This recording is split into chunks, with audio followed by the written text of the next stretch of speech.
Assalamualaikum warahmatullahi wabarakatuh. Waalaikumsalam warahmatullahi wabarakatuh. Bagaimana Bapak dan Ibu ketahui, secara legal formal, holding pangan sudah terbentuk. Kepresnya sudah, PMK-nya sudah. Jadi secara legal kita sudah berbentuk holding pangan. Holding pangan itu adalah RNI plus 16 anak perusahaan, termasuk 5 yang baru, dan di dalam 5 yang baru itu pun tadinya adalah 8 perusahaan. Jadi kita sudah jadi holding pangan. Jadi tidak lagi mempertanyakan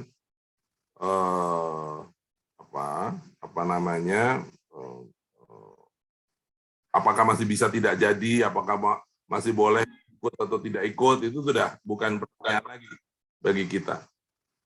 Jadi holding pangan sudah terjadi. Nah, saya justru ingin memanfaatkan waktu, ini banyak sekali yang hadir ya, ada 700-an orang. Saya justru ingin mengundang sebagai Komisaris Utama PT RNI yang ditugaskan menjadi koordinator dari holding ini, menjadi perusahaan induk, karena struktur kepemilikan saham dan sebagainya itu sekarang mengait kepada RNI. Saya ingin menanyakan justru apa yang Bapak dan Ibu rasakan, pikirkan, bayangkan mengenai holding pangan itu. Saya justru bertanya nih,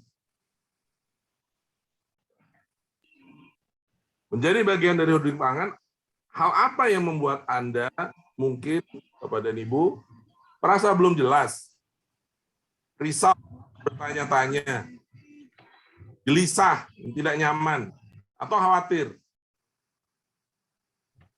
Dan tentunya di sisi lain, bersemangat, melihat peluang-peluang baru, ingin berkarya dan berbuat sesuatu. Bahkan mungkin merasa beruntung dengan adanya holding pangan ini. Jadi, kita manusia hampir selalu punya dua sisi, ada sisi yang khawatir, ada sisi yang bersemangat, ada sisi yang sudah jelas kita ketahui, ada sisi yang belum jelas kita ketahui. Justru saya ingin mendengarkan dari Bapak dan Ibu justru sekarang.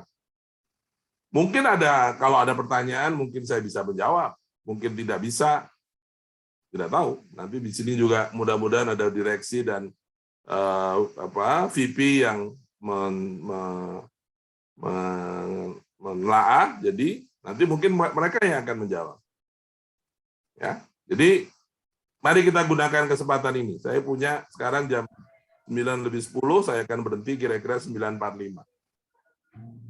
Pertanyaannya saya dibikin pendek, asumsikan bahwa kita semua adalah orang-orang yang mengerti, bukan orang-orang yang tidak tahu apa-apa, jadi bikin langsung to the point saja.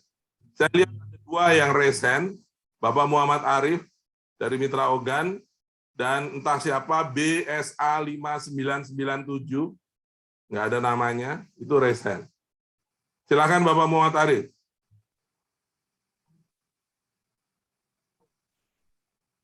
Bapak Muhammad Arif, Bapak raise hand, tidak jadi. Yang lain, Bapak atau Ibu BSI 997? Ada yang raise hand lagi yang lain?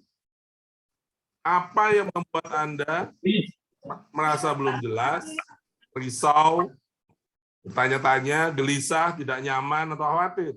Atau justru sebaliknya, bersemangat, melihat peluang-peluang baru, ingin berkarya dan berbuat, dan merasa beruntung dengan adanya holding. Baik Pak, Assalamualaikum Pak, mohon maaf Pak. Siapa ini? Dari Muhammad Arif Pak, dari PT Silakan Perkebunan. Muhammad Arif. Monggo. Ya, sebelumnya mohon maaf tadi koneksi terputus sinyal Pak. Perkenalkan Pak Komut, saya dari PT Mitra Ogan Muhammad Arif. Terima kasih atas kesempatan yang telah diberikan kepada saya. Eh, saya pertama-tama menyampaikan sebagaimana yang Pak Komut tadi sampaikan bahwa sebagai insan daripada PT RNI, terutama pertama merasa sangat bangga Pak, merasa sangat bangga dan atas terbentuknya holding pangan ini. Tetapi memang selain dari sisi bisnis, dengan dibentuknya holding pangan ini, menurut saya ada tugas berat ataupun di sisi lain juga peluang yang besar bagi holding pangan ataupun ID Food dalam menciptakan ekosistem pangan nasional yang kuat. Nah, di sisi ini memang menurut saya Pak, dalam holding pangan ini memang yang perlu kita pikirkan adalah bagaimana ID Food ini atau holding pangan ini dapat menyediakan pangan di nasional, terutama dapat berperan kuat pada masa-masa krisis pangan. Nah, seperti saat ini yang kita ketahui salah satunya isu yang sedang berkembang sekarang adalah kesulitan dari minyak goreng, Pak. Nah, saya rasa di situ memang kita perlu berperan kuat dalam menciptakan pangan. Juga selain itu, ada makanan apa, Bu? juga selain itu, Pak, kita juga perlu memikirkan bahwa pangan ini bisa memenuhi masyarakat dengan harga yang terjangkau. Nah, di sini saya mau bertanya, kira-kira gimana Pak strategi ke depan daripada holding pangan ini agar mampu memenuhi dua seperti yang saya bilang tadi. Yang pertama, pangan itu dapat tersedia di seluruh Indonesia dengan sistem logistiknya yang bagaimana dan daripada harga yang dapat memenuhi kebutuhan masyarakat, harga pangan yang murah, Pak. Terima kasih Pak Komut, itu saja tanggapan dari saya. Terima kasih. Assalamualaikum warahmatullahi wabarakatuh. Terima kasih Pak Ari. Pak Haryanto. Baik Pak Bayu, izin Pak. Saya Haryanto dari PT Metallurgi Banjaran, Pak. Kalau saya menganggap dari sisi perusahaan kami yang bergerak dalam bidang alkes bahwa ternyata alkes tidak hanya dipakai memang untuk manusia, Pak. Bahwa contoh di industri peternakan itu pakai jarum suntik yang 3 mili untuk vaksin, Pak. Vaksin ayam gitu.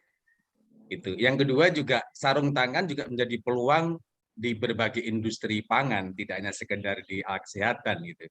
Baik di peternakan, di industri ayam, di sapi itu selalu pakai sarung tangan. Saya melihatnya dari sisi semangat, sisi opportunity bahwa alkes ternyata tidak hanya dipakai di rumah sakit. Ternyata industri pangan, industri peternakan, perikanan pun pakai itu. Barangkali itu Pak Bayu, terima kasih. Assalamualaikum. Terima kasih. Pak Yoyon.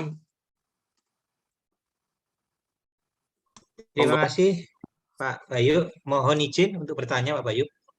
Saya dari PT Raja Wali Citra Mas, Pak. Salah satu anak perusahaan RNI yang bergerak di bidang karung plastik, Pak. Terus terang aja, perusahaan kami itu kan tidak ada hubungannya dengan pangan ya, Pak. Nah, apakah kedepannya perusahaan kami seperti apa, Pak? Karena terus terang aja, kami mungkin sporting aja untuk menyiapkan karung untuk karung pabrik gula maupun seperti kemarin kita karung untuk gabah di Sayang Seri ataupun garam yang kita sporting untuk karungnya lah. Karena kita bukan notabene bukan bagian dari pangan, Pak. Apakah perusahaan kami akan tetap eksis, Pak, ke depannya, Pak? Itu aja, Pak. Terima kasih. Wassalamualaikum warahmatullahi wabarakatuh. Waalaikumsalam. Baik, Bapak-Bapak yang sudah bertanya bisa di lower hand itunya, supaya nanti kalau ada kesempatan teman yang lain, ya. Apakah ada lagi atau 3 ini saya respon dulu? Baik, terima kasih Pak Ari, Pak Haryanto, Pak Yoyon. Ini menurut saya adalah diskusi yang sangat menarik dan memang harus seperti ini yang kita lakukan. Real, konkret. Oh, ada Pak Paus Satya. Silakan Pak Paus dulu. Silakan Pak Paus. Kalian. Baik, terima kasih Pak Bayu Krisnamurti dan rekan-rekan yang saya hormati dari member of ID Food. Senang juga nih Pak, Bapak memberi peluang kepada kami untuk langsung berperan aktif di awal kegiatan. Saya mencoba melihat memang ada dua hal yang memang ada di kami secara keseluruhan Pak, baik posisi A maupun posisi B. Posisi A-nya adalah berkaitan dengan kita dibentuk sebagai holding pangan. Namun di saat yang sama sebenarnya pemerintah sudah punya bulog dan sebagainya yang juga berposisi kurang lebih mirip ya Pak ya. Nah ini yang membedakan kita dengan lembaga-lembaga yang sudah ada sebelumnya seperti apa begitu Pak ya. Itu yang pertama, termasuk dengan munculnya Badan Pangan Nasional Pak. Apakah Badan Pangan Nasional hanya sebatas regulasi atau bagaimana? Terus yang kedua, peran apa sebenarnya yang mau diambil peran konkretnya dari holding pangan ini? Apakah kita hanya mendistribusikan gitu, hanya terlibat pada sisi logistik dan distribusi, ataukah kita sampai pada level produksi, Pak? Artinya kan bicara pangan kan tidak sekedar bicara gula, beras dan sebagainya, tapi di sana ada 9 bahan pokok yang lain yang harus kita sediakan juga kalau kita konsekuensinya menjadi sebuah holding pangan. Nah, apakah kita akan terlibat sampai ke level produksi ataukah ke distribusi? Karena itu membedakan dua hal, Pak. Pertama, bicara manufaktur atau factory, kedua bicara masalah distribusi. Nah, yang ketiga, Pak, saya adalah karyawan dari PT Raja Wali Nusindo yang bergerak di bidang distribusi dan trading, Pak. Mungkin pertanyaannya hampir mirip sama teman-teman yang lain. Kami punya 3 pilar yang cukup bekerja dengan baik sampai dengan saat ini, yaitu consumer, trading, dan alkes atau farmasi. Nah, saya berada di sisi trading, Pak. Di sisi consumer jelas kami hanya mendistribusikan, Pak, bermain di distribusi. Di trading pun kami hanya mengambil dari posisi-posisi peluang yang ada yang kami manfaatkan untuk menjadi omset dari nilai perusahaan. Nah, kemudian ada alkes dan farmasi yang masa depannya menjadi pertanyaan buat saya. Karena alkes dan farmasi di Nusindo ini juga backbone buat kami, Pak. Kami, alkes, farmasi, trading itu saling menutupi. Kami bisa besar seperti sekarang ini karena belajar dari pengalaman. Ketika trading lemah, alkes, farmasi menutupin, konsumer menutupin. Begitu yang lain mengalami hal yang sama, sisi pilar yang lain memperkuat. Itu kondisinya, Pak. Jadi ketika ada pertanyaan kami, kalau kami dipisah-pisahkan seperti apa nanti ataukah seperti apa ke depan. Nah, itu yang jadi pertanyaan saya, Pak, karena satu lagi, maaf Pak ya, agak panjang pertanyaannya. Yang terkait berikutnya adalah masalah konsumer, Pak. Kalau kita berperan aktif di pangan, tapi kita tidak punya produk yang bisa kita produksi, saya kira kesulitan-kesulitan yang muncul akan menjadi tantangan baru, Pak ya. Kayak misalnya distribusi, kami perusahaan distribusi, tapi tiba-tiba kami harus juga membuat produk pangan seperti beras atau minyak goreng, sementara fokus kami awalnya distribusi. Ini kan dua hal yang berbeda begitu ya, Pak. Nah, ini bagaimana kebijakan holding ke depan? Begitu, Pak, dari saya. Terima kasih atas kesempatannya. Baik, terima kasih Pak Paus. Saya kira sekali lagi pertanyaan seperti ini dan diskusi seperti ini harusnya kita lakukan lebih sering, ya. Dan menurut saya dengan lebih intens, masuk ke hal-hal yang sifatnya real sehari-hari. Tapi kalau saya lihat paling tidak dari 4 kawan ini, Pak Arief, Pak Arianto, Pak Yoyon, Pak Paus, saya justru melihat hal-hal yang positif dan lebih banyak B-nya daripada A, gitu. Ya. Dan ini menurut saya adalah hal yang sangat baik dalam konteks sekarang katanya kita kan sedang bicara untuk bagaimana mengembangkan SDM dan talenta di holding. Core, ya, inti dari talenta dan SDM itu apapun kapabilitasnya itu semangat. Kalau semangatnya lemah, sepintar apapun nggak jadi apa-apa. Tapi kalau semangatnya tinggi, maka permasalahan kita cari solusinya. Dan saya terus terang paling tidak dari 4 bapak-bapak ini saya merasa optimis dan positif karena saya melihat semangat yang bapak-bapak tunjukkan. Mari kita jawab satu-satu atau kita diskusikan satu-satu. Pak Arief, kebalik Pak, kebalik. Bapak kan dari Mitra Kerinci kan, dari perusahaan, justru perusahaan. Dari Mitra Ogan, Pak. Dari Mitra Ogan. Mitra Ogan, sorry, Mitra Ogan, maaf. Dari Mitra Ogan.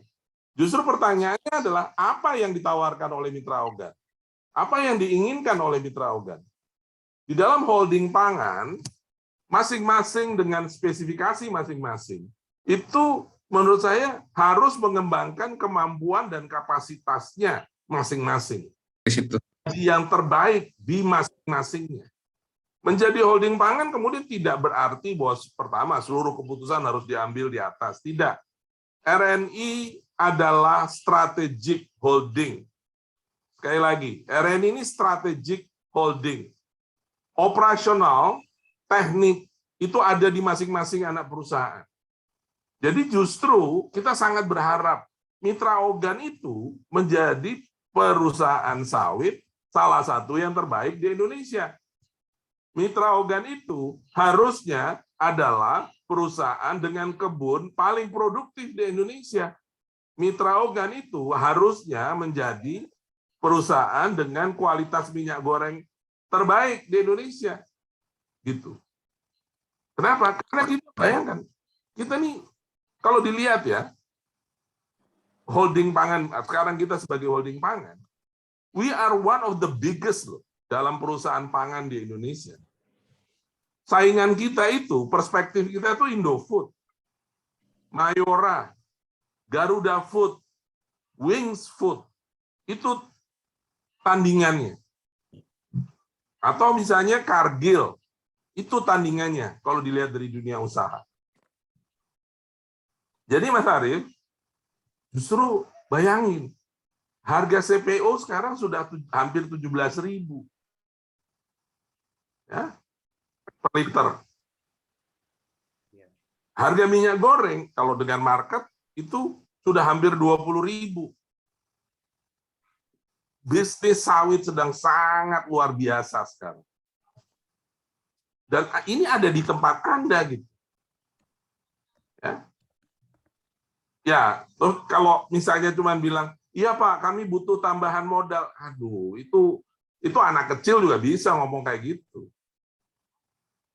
Ya, pengusaha yang amatiran juga bisa ngomong seperti itu kan. Kalau ada masalah sedikit-sedikit langsung minta tambahan modal. Ya, mohon maaf nih, saya orangnya belak-belakan. Itu sama aja bohong gitu. Kalau menurut posisi market sangat kuat, bisnis sangat kuat. Tapi kok kita masih merengek minta dibantu. Itu menurut saya that is not the way it should be. Ya.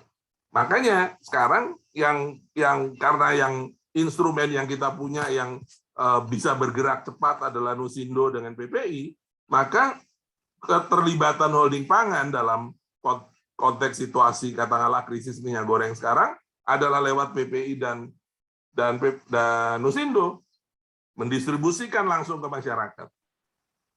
Gitu. Dan ini berlaku buat semua. Menjawab tadi pertanyaannya Pak Paulus, kita produsen. Baik, kita ini produsen. Tadi kita punya minyak goreng, kita punya gula, kita punya peternakan, kita punya perikanan. Ya, kita punya beras dan jagung. Memang tidak semua pangan yang kita punya, ya nggak apa-apa. Kalau kita bisa menguasai 5 itu aja tadi. Itu sudah sesuatu yang sangat signifikan. Ya. Dan dari situ nanti misalnya, dari beras dan jagung, kita bisa kembangkan kedelai mulai. Dan kedelainya nggak usah muluk-muluk, mau menggantikan impor. Kedelai memasok kepada para peternak rakyat untuk bisa memenuhi pakannya saja. Dalam arti trading. Jadi justru saya bertanya kepada bapak-bapak dan ibu yang ada di ruangan ini. Gimana caranya kita bersama-sama mengembangkan bisnis itu? Ya. Pak Haryanto, peternakan betul menggunakan produksi dari MRB. Tapi MRB bagaimanapun juga itu adalah masih tetap perusahaan alat kesehatan. Termasuk kesehatan hewan, ya. Tapi kalau kita lihat dari sisi market, alat kesehatan hewan itu jauh lebih kecil dibandingkan dengan alat kesehatan manusia. Faktanya begitu. Kan? Jadi dengan demikian, ya kita juga harus realistik. kita realistik untuk melihat bagaimana peta market, peta pasar dan bisnis dari alat kesehatan ke depan. Lompat kepada Pak Paus, menjadi distributor atau retail untuk alat kesehatan, anytime bisa tetap dilakukan, apalagi ada trading. Tetap aja bisa kita lakukan dan jangan lepas. Malah justru dikembangkan karena Nusindo sudah dikenal baik untuk rumah sakit. Mari kita sekarang Nusindo berpikir untuk memasok rumah sakit di Indonesia bukan hanya dengan alat kesehatan, tapi misalnya dengan bahan pangan. Rumah sakit itu membutuhkan beras dan berasnya harus yang berkualitas. Apalagi kalau misalnya dicari beras-beras yang rendah glikemik untuk menghadapi atau makannya mereka yang bermasalah dengan diabetes. Jelas semua rumah sakit membutuhkan telur. Jelas semua rumah sakit membutuhkan daging ayam. Jelas rumah sakit membutuhkan ikan, karena ikan itu adalah bisnis yang sangat baik. Kekuatan Nusindo untuk bisa menjangkau rumah sakit, berhubungan baik dengan rumah sakit, kita pakai, kita kembangkan. Itu caranya berpikir sebagai holding pangan. Ya. Tradingnya Nusindo ya sekarang sudah mulai, bukan hanya sekedar lokal saja. Karena kita tahu retail, Bapak dan Ibu sekalian, Masya Allah, ya kalau ada orang itu bisa megang retail, itu dia menguasai bisnis, Pak. Apalagi di pangan. Pangan adalah bisnis yang nggak ada matinya dari sisi retail. Tiap hari ada permintaan baru. Kalau kita paling 5 tahun sekali gantinya. Kita beli sepeda motor 4 tahun, 5 tahun sekali gantinya. Beli baju 2 tahun sekali. Beli makan tiap hari. Jadi kalau Bapak dan Ibu di Nusindo megang retail, makanan itu, itu. Kalau saya sebagai pebisnis, saya sih akan bilang, kalau saya suruh milih, saya pilih megang retail. Yang lain nanti belakangan dicarinya. Kalau sekarang misalnya kita sebagai holding pangannya pemerintah diminta untuk membantu pemerintah dalam menstabilkan harga pangan. Terus kemudian Nusindo plus PPI atau PPI dan Nusindo bersama-sama itu bisa menguasai, katakanlah, mari kita targetkan katakanlah 100.000 outlet retail. Kemudian kita bisa pastikan di 100.000 outlet retailnya PPI dan Nusindo itu harga stabil. Itu Indonesia stabil. Ya, Indonesia stabil. Pak, dari mana barangnya? Produksi kita sendiri, yang memang kita bisa produksi, dan tadi kan sudah dikatakan, Nusindo itu punya peran sebagai retail, trading. Ya, kita trading. Sekarang misalnya coba di Nusindo dan di PPI. Berapa yang sudah bisa berbahasa Inggris dengan baik? Berapa yang sudah bisa berbahasa Spanyol dengan baik? Berapa yang bisa berbahasa Portugis dengan baik? Pak, ngapain bahasa Portugis? Loh, salah satu pemasok pangan paling hebat di dunia adalah Brazil. Kedelai dari Brazil, daging sapi dari Brazil. Kita belum bisa dua-duanya ini. Jadi kita tradingkan saja. Kita beli dari mereka. Kita yang menjaga distribusinya di sini. Jadi perspektifnya, kita melihat banyak sekali peluang baru yang bisa tumbuh. Banyak sekali ladang amal dan ruang berkarya yang bisa kita lakukan. Ya, Pak Yoyon, karung plastik, ya Allah, itu luar biasa. Jangan mikir karung plastik. Bapak harus berpikir kemasan. Ini adalah perusahaan kemasan pangan. Semua pangan sekarang harus dikemas. Mulai dari karungnya yang mungkin ada yang ukuran 50 kilo, 20 kilo, 10 kilo, 5 kilo. Dan jangan hanya berpikir untuk SAS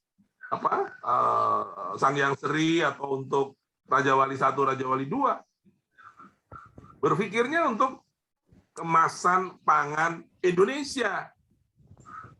Gitu. peluang bisnis kemasan luar biasa besar. Sangat besar. Bisnis kemasan. Justru kalau menurut saya, lagi-lagi kalau kita megangnya di trading dan logistik, maka dua ini disambungannya di mana? Sambungannya adanya di kemasan. Kalau sudah sama kemasan, tambah labeling, tambah packaging yang lain, itu menjadi bisnis yang sangat luar biasa besar. Menjawab pertanyaan Pak Paus, Bulog satu tidak didesain untuk produksi. Itu logistik saja. Dua, Bulog dan Badan Pangan menyatu. Bulog sekarang berada di bawah Badan Pangan. Ya. Instrumentasi dari Badan Pangan adalah Bulog dan itu menggunakan APBN, menggunakan instrumen pemerintah. RNI ini komersial, bisnis. RNI itu tadi sudah saya katakan tandingannya itu adalah Nestle, Indofood, Mayora. Perspektifnya ke sana. Kita karena ada kata BUMN, jangan lupa bahwa kita ini BUMN. Walaupun yang anak perusahaan sudah tidak memiliki saham A, artinya saham yang langsung negara, tapi melalui RNI. RNI kan BUMN, jadi anak perusahaannya RNI, meskipun anak perusahaan ini bukan BUMN, tapi dia anak perusahaannya BUMN. Jadi kita punya kata milik negara, kita punya tugas yang mulia. Saya ingin mengajak teman-teman semua, kita ini saudagar yang baik hati. Kita ini saudagar yang peduli sama rakyat. Kalau perusahaan lain bisa dapat profit 30%, mungkin kita akan memutuskan, kita 15% saja profitnya. 15% yang lain sama rakyat. Karena kita adalah milik negara. Kita punya misi untuk ikut menstabilkan harga pangan, ikut menjaga ketahanan pangan, ikut mempromosikan gizi dan kesehatan, dan sebagainya. Jadi, tidak usah gelisah ada Bulog dan Badan Pangan. Badan Pangan itu badan regulasi, badan kebijakan. Bulog, instrumennya dari Badan Pangan, pada saat diminta untuk tugas melakukan stabilisasi dengan APBN dan lain-lain. RNI, itu tugasnya, jadi ibaratnya begini loh, kalau Bulog itu sebenarnya yang, kan kalau ada masalah, itu lewat Bulog. RNI memastikan tidak terjadi masalah. Nah, gitu. Dan untuk itu dengan menghasilkan pangan yang sebaik-baiknya. Sekali lagi, Pak Paus, Bapak yang megang customer, memegang retail, memegang konsumen, masyarakat. Justru di situ sebenarnya peran yang bisa kita lakukan dengan sangat baik. Ya. Baik, saya masih punya 10 menit lagi. Bahan saya ini saya kira sudah bisa dibagi, Anda semua bisa lihat, ada banyak di dalamnya. Misalnya BUMN Pangan dengan filosofi Bhinneka Tunggal Ika misalnya, ini nanti bisa dilihat, bisa dibaca. Kemudian ada apa aja fungsi holding, bagaimana kita melihat pasar pangan kita ke depan, ya. Terus kemudian menjadi holding pangan itu apa yang harus kita lakukan dan perspektif apa yang harus kita buat. Ini semua nanti bisa dibagikan dan dipelajari. Tapi saya ingin balik lagi ke sini. 10 menit, kalau masih ada 2 atau 3 lagi yang ingin bertanya dan berkomentar, silahkan. Ya, saya ingin berkomentar, Pak. Sebentar, Ibu Pak Beni, raise hand caranya. Pak Beni Deristiawan. Ya, Pak. Silahkan. Pak, terima kasih, Pak, atas waktu yang diberikan. Begini, Pak, saya dari PT SHS, Pak. Kebetulan berada di unit Sidempuan. Jadi selama ini kan kita berjalan sebagai perusahaan distributor, Pak. Di bagian produsen kita hanya melaksanakan perbenihan, Pak. Jadi dengan adanya holding pangan ini, Bapak produksi benih atau mendistribusikan benih? Kita produksi benih dan distribusi benih, Pak. Di Sedempuan produksi juga? Enggak, Pak. Yang diproduksi di daerah UPB, Pak. Binjai di Medan, Pak. Oh, Binjai, oke. Ya, distribusinya kita sampai ke Sidempuan, Pak. Jadi Apa, Pak, bibitnya? benih padi, Pak. Benih Oke. padi aja, Pak. Jadi gini, Pak, kita sebenarnya dengan adanya holding pangan ini kan sangat bersemangat, apalagi di zaman-zaman seperti ini. Apalagi juga kita basicnya di unit pemasaran itu kan hanya distributor, Pak. Kita tidak punya ibaratnya barang yang selama ini menjadi ciri khas kita kecuali benih, Pak. Sementara kita sangat mengetahui bahwasanya dari segi perbenihan kan untuk mengejar semua omset dan target saya rasa tidak mencukupi.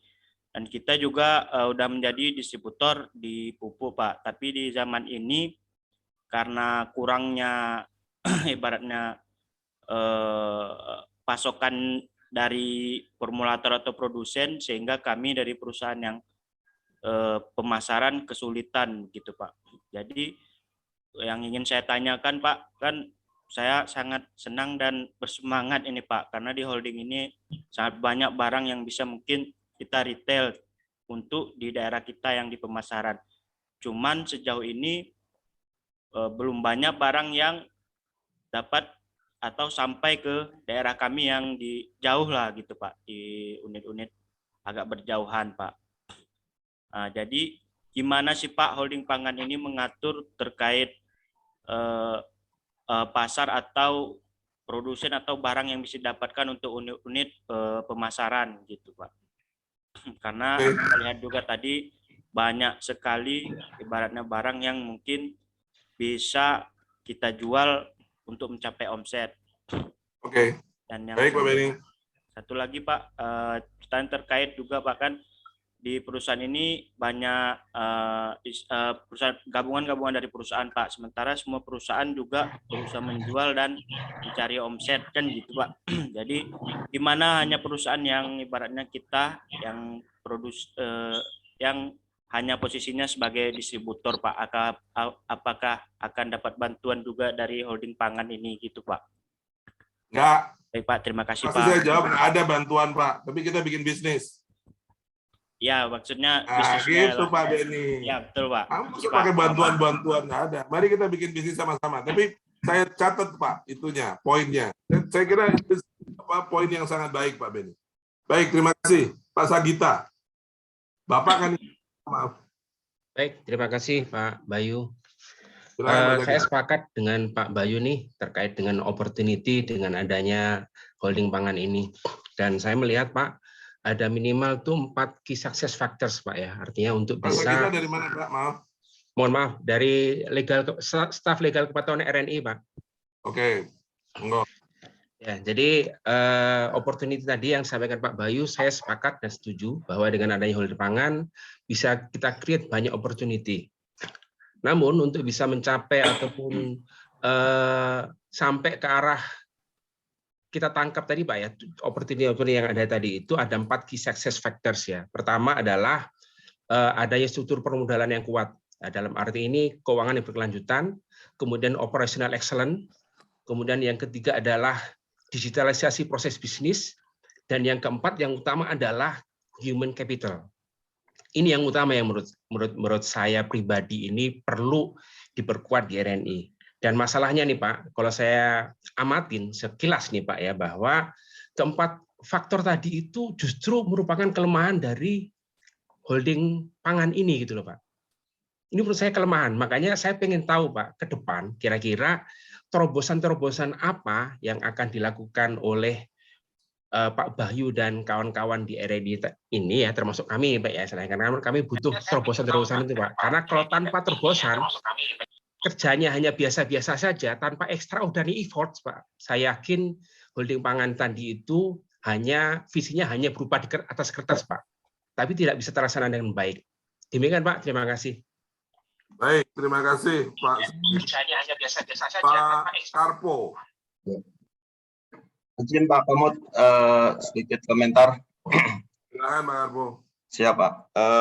Terkait dengan pembentukan holding pangan beberapa bulan yang lalu, Pak Menteri BUMN mengarahkan adanya penciptaan added value, kemudian efisiensi, penguatan supply chains, inovasi bisnis model, dan optimalisasi aset optimal. Salah satu permasalahan kita, mungkin saya dari pabrik gula Raja Wali Cirebon, Ya, monggo. dari R2. Salah satu yang menjadi concern adalah inovasi bisnis model. Di kami di Raja Wali 2, mungkin pabrik gula umumnya ada beberapa permasalahan terkait ketersediaan lahan dan pengembangan lahan umumnya. Nah, terkait dengan inovasi bisnis model ini, apakah kita di APRNI atau ID Food bisa merubah bisnis model, misalnya kita diberikan sebagai importir dengan kebijakan atau perizinan impor yang sesuai dengan kebutuhan kita, Pak. Itu Pak yang saat ini, karena kita mengalami permasalahan ketersediaan lahan untuk pengembangan seperti itu. Mungkin Pak, itu komentar saya. Baik. Terima kasih. Pak Agus Triyono. Ya Pak, selamat pagi Pak, izin. Agus Pak, dari Laskar Pak. Curhat Pak, sedikit curhat Pak. Laskar kecil, salah satu anak perusahaan kecil Pak di RNI Pak. Tapi kami punya keinginan besar. Ada program sudah kami bikin Pak, untuk kita masuk ke pangsa CPO Pak. Minyak goreng nantinya Pak ke depan. Tapi gini, kita mau coba bisnis baru Laskar. Laskar ini punya bisnis baru Pak. Bisnis barunya adalah kita coba membangun namanya platform Go TBS, Go PKS Pak. Nanti ke depan lanjut lagi ke Go CPO, Go PK, lanjut lagi Go minyak goreng. Bisnisnya oke, kita nggak punya modal kerja. Kita nggak akan minta ke RNI. Firm Pak. Kita akan coba dengan menggandeng mitra. Nah, tetapi dari proses bisnis yang kami mau jalanin, Pak, program yang kami mau jalanin, tahapan yang sudah kami jalanin, ini menjadi agak sedikit mundur, dikarenakan ada isu, Pak, isu divestasi dari Laskar. Nah, ini kan akan menjadi hambatan buat kami, Pak, untuk ngobrol sama mitra bisnis, sama pemasok, ataupun sama petani-petani TBS. Nah, saya hanya ingin meyakinin, Pak, hanya ingin mendengarkan dari Bapak mungkin langsung, apakah benar isu divestasi dari Laskar ini akan ada? Sehingga nanti gini Pak, ketika kami melangkah, kami sudah melangkah nih Pak, sebenarnya sudah melangkah. Takutnya nanti kami harus mundur lagi atau memaju agak ragu-ragu nih Pak. Ini kondisinya Pak. Kita ada program Go TBS, Go PKS Pak di Laskar. Punya cita-cita sosial kami adalah di Laskar di tahun 2022 ini. Kami berharap bahwa kami punya kebun hanya 1.400 hektar. Kami mempunyai keinginan nanti punya kebun di Sumatera Selatan, Pak. Artinya ada kebun yang kita kelola Pak dari berbagai daerah. Ini yang mau kita kelola, Pak. Saat ini sudah 3 kebun yang kita kelola, Pak. Itu melalui Go TBS. Satu lagi Go PKS, Pak. Ini adalah program yang mau kita luncurkan adalah untuk kita tidak mempunyai pabrik, hanya mempunyai 1 pabrik, tapi ada pabrik di mana-mana. Kita kelola kebun di daerah-daerah, nanti kita jual Pak ke PKS itu. Untuk sementara hanya ini Pak. Nanti ke depan lanjut ke Go CP Pak. Demikian Pak. Mohon izin Pak. Terima kasih Pak. Baik, terima kasih Mas Agus. Sebelum saya minta pada yang 2 sudah raise hand, Mbak Mirza, saya sampai jam 10 boleh?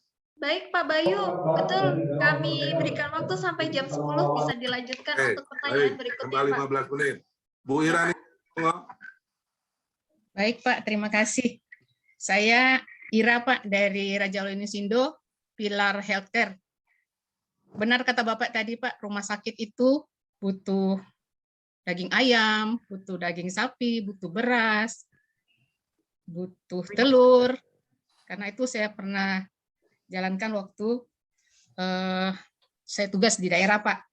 Tapi waktu itu kita cuma suplai bahan makanan kering, minyak goreng. Dan saya melihat sisi peluang-peluang baru Pak dan bersemangat dengan adanya holding pangan ini. Di rumah sakit itu Pak ada pengadaan bahan makanan kering dan bahan makanan basah. Jadi kita bisa ambil peluang ini dan saya berharap ke depannya pangan berkembang sampai produk hortikultur Pak. Seperti sayur dan buah, supaya kita bisa ambil peluang di rumah sakit, baik makanan kering maupun makanan basah. Itu aja dari saya, Pak. Terima kasih. Baik makanan kering, itu aja dari saya, Pak. Terima kasih. Terima kasih, Bu Ira. Pak Mutakin, silakan. Assalamualaikum warahmatullahi wabarakatuh. Waalaikumsalam warahmatullahi wabarakatuh. Saya Mutakin, Pak, dari PT Sanghyang Sri, unit pemasaran Melabuh. Saya lihat dari keluarga besar holding pangan itu ada beberapa subsektor yang telah dibagikan, Pak. Kalau kami dari Sanghyang Sri itu khusus bergerak di bagian pertanian, kalau dari subsektor ID Food.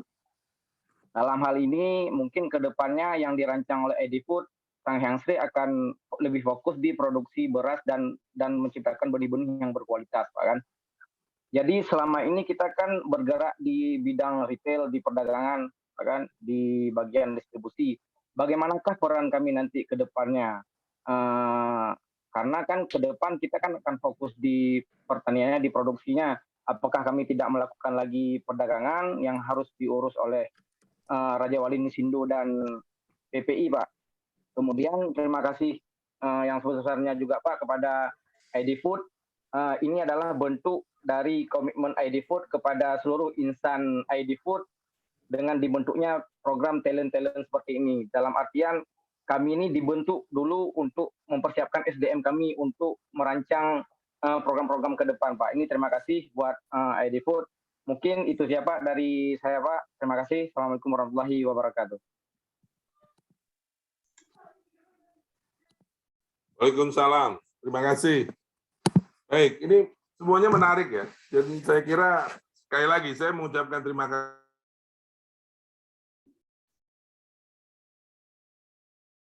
Slide saya ini saja. Ya. Pada waktu kita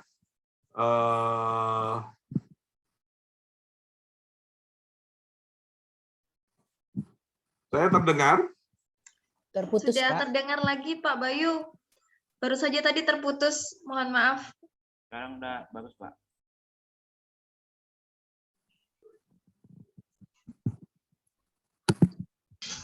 Baik, Pak Bayu. Mungkin bisa dicoba lagi, Pak. Untuk saat ini suara masih belum terdengar, Bapak. Ya, sepertinya ada kesalahan dari teknis. Sudah terlihat lagi? Sudah, Bapak. Ya, maaf tadi agak terputus. Saya coba share screen lagi. Lihat sekarang?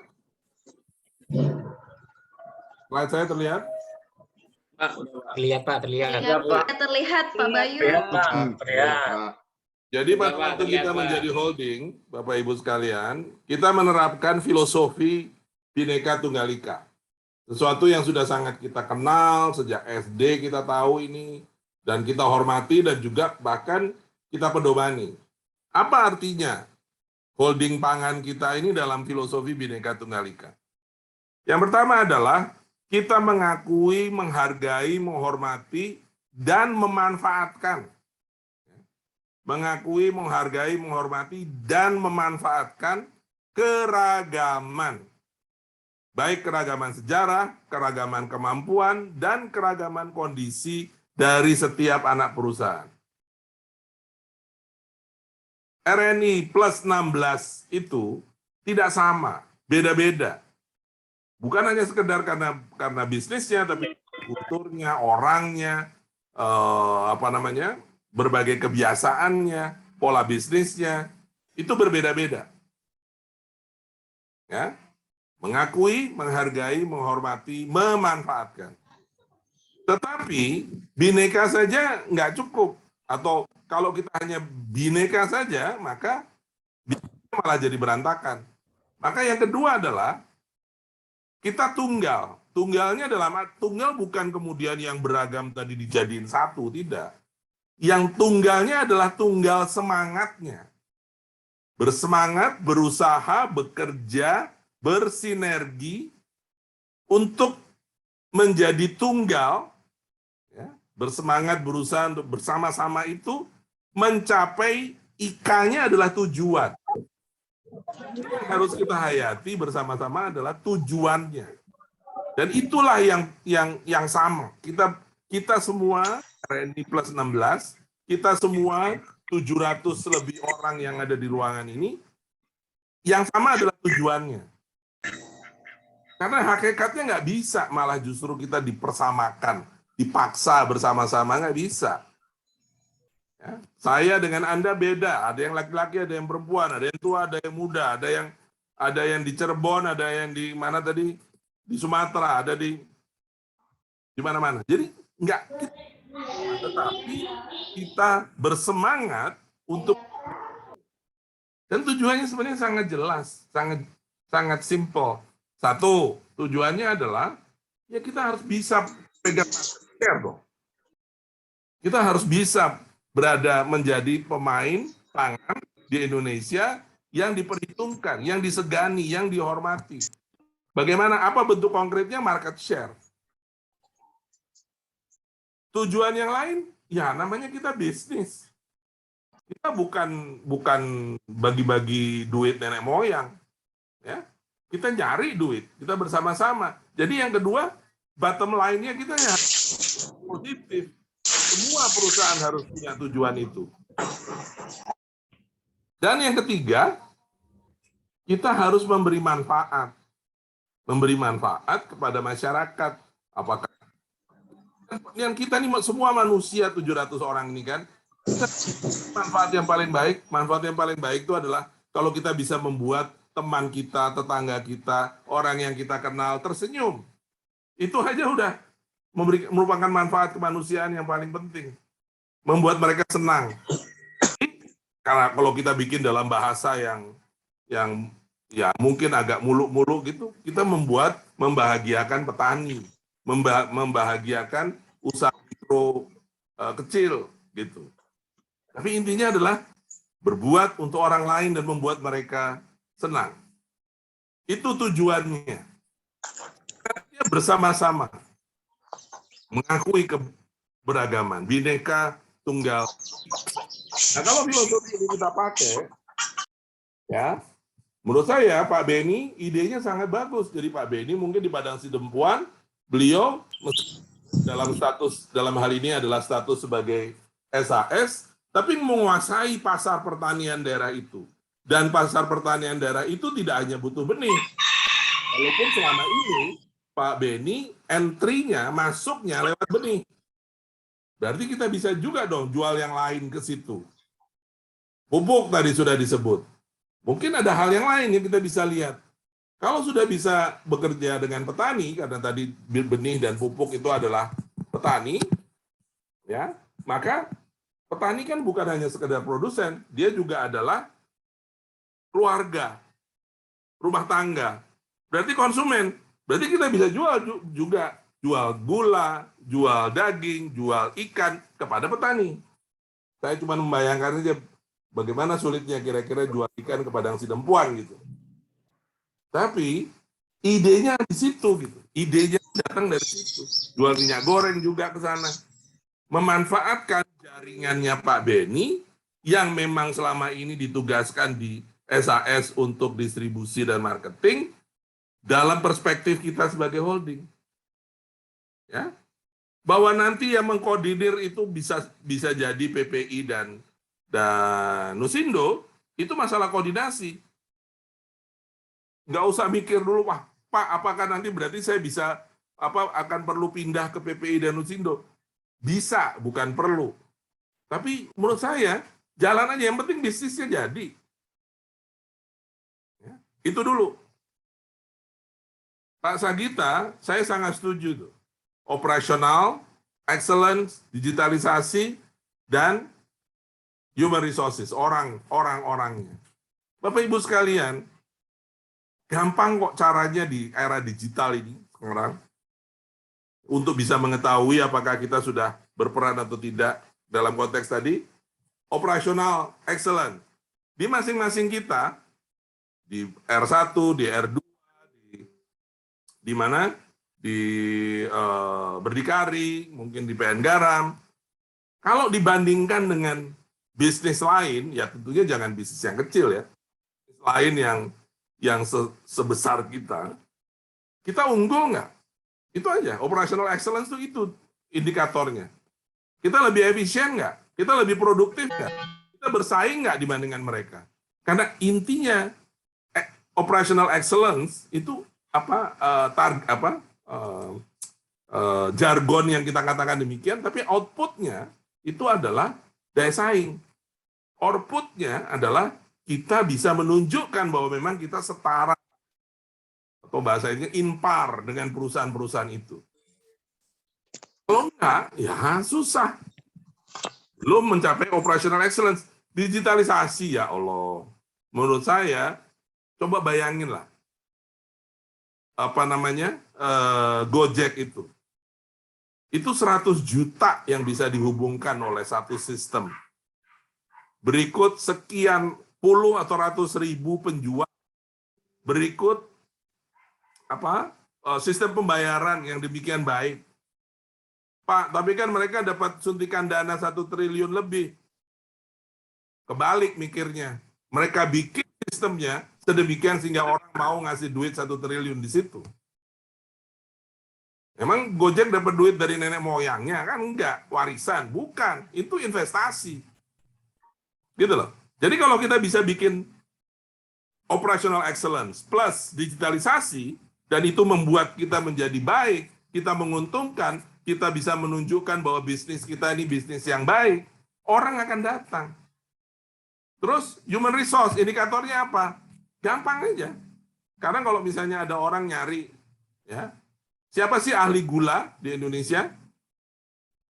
Yang dicari harusnya orang RNI, harusnya orang Raja Wali 1, orang Raja Wali 2. Tapi kalau kemudian ada perusahaan lain yang dicari di tempat lain, berarti kita sebagai human resource kita masih kalah sama dia.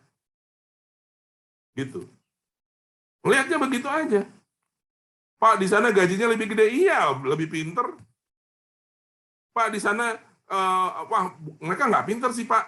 Tapi mereka lebih dekat sama bosnya. Berarti kita yang kurang pinter ngedeketin bos. Gitu loh. Jadi semangatnya harus begitu. Kalau enggak, kita harus bisa menunjukkan bahwa kita memang layak untuk mendapatkan predikat sebagai human resource yang baik. Pak Karpo, inovasi, any innovation is welcome. Tetapi lagi-lagi inovasi itu harusnya adalah inovasi yang kira-kira memang sejalan gitu dengan apa yang kita bisa tunjukkan untuk kemajuan kita bersama. Dan lagi-lagi kalau soal inovasi, yakinkan orang lain bahwa inovasi itu bisa jalan. Tunjukkan bahwa itu memang benar-benar bisa menguntungkan. Gitu. Mas Agus, soal divestasi itu kan hanya sekedar perpindahan kepemilikan. Kalau barang kita bagus, siapapun pemiliknya pasti akan senang. Saya malah justru bikinlah inovasi dan terobosannya tadi, Mas Agus, supaya Laskar menjadi nilainya jadi bagus. Sekarang yang sedang dilakukan, misalnya sedang diusahakan untuk meningkatkan nilai dari perusahaan adalah yang salah satu yang diskusinya cukup intens saya ikut adalah mitra kerinci. Masa mitra kerinci jualannya cuma $2, padahal dia bisa jual $12. Nah, sekarang kita sedang usahakan. Tapi begitu dia menjadi $12 dan kemudian ternyata nanti pemegang saham mengatakan, ini gabungin aja deh sama PTPN karena di sana semua yang perkebunan tehnya biar jadi satu, karena di sana juga PTPN kan punya kayu aro, ya, sampingnya mitra kerinci sehingga bisa menjadi lebih terkonsolidasi. Kalau seperti itu, ya nggak apa-apa. Sebagai holding kita punya nilai tambah, valuasinya sudah menjadi lebih tinggi, kita dapat manfaat. Kan gitu. Karena at the end of the day ini kan perusahaan-perusahaan ini bukan milik kita. Kalau misalnya pemegang sahamnya memerintahkan untuk divestasi, kita mau bilang apa? Ya kita ikuti, kita laksanakan dengan sebaik-baiknya gitu. Tapi poinnya adalah mari kita bikin perusahaan kita itu bernilai tinggi sedemikian pada saat dia melakukan divestasi, kita pun memperoleh nilai yang baik. Bu Ira, seperti tadi saya katakan, sangat setuju. Mari kita gunakan kekuatan-kekuatan kita. Tadi contohnya Pak Beni di penjualan benih di Sidempuan, Ibu di penjualan penjualan masuk di rumah sakit, dan kita lihat dalam perspektif yang lebih besar sekarang. bukan hanya sekedar bidang yang selama ini kita geluti, tapi juga semua.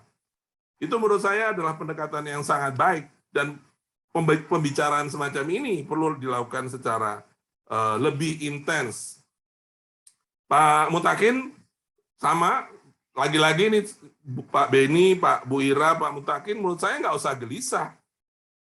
Menguasai retail dan distribusi itu betul-betul adalah sesuatu kekuatan yang besar bagi semua bisnis.